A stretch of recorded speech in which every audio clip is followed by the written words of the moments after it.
And Democrats made sure to address the potential consequences if Republicans defund the FBI. There's been some talks of it.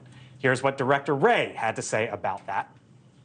We would have hundreds more violent criminals out on the street, scores of threats from the Chinese Communist Party being left unaddressed. We have close to 400, I think it is somewhere between 300 and 400 investigations into the leadership of the cartels trafficking that fentanyl.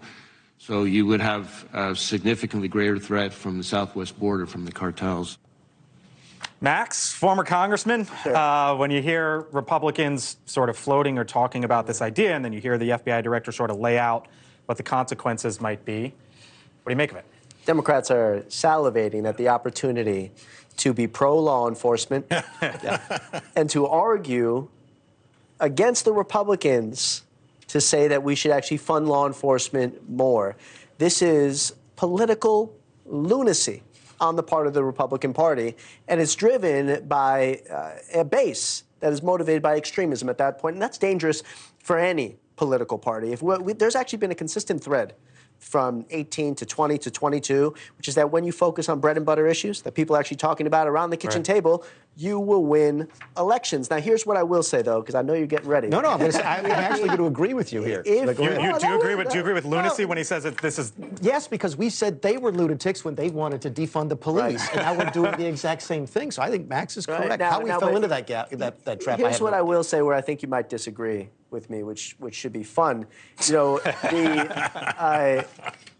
if the FBI could be weaponized, right? And anyone who spent time with FBI agents knows that there's not this rampant liberal bias amongst FBI agents. But if our law enforcement agencies could be weaponized to achieve one's political gains, don't you think Donald Trump would have done that?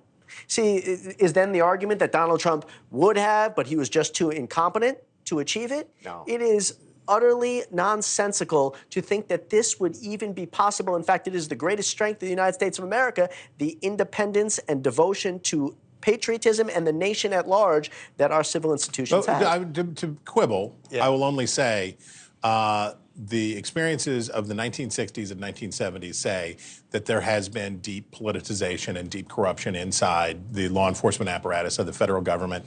What they did to Martin Luther King Jr., what Kennedy and Johnson administrations and the Nixon administrations did was profoundly wrong and has been proven out. So I think you have to hold open the door to the possibility that real corruption can exist. But I don't think you're going to find it the way that Republicans are chasing it.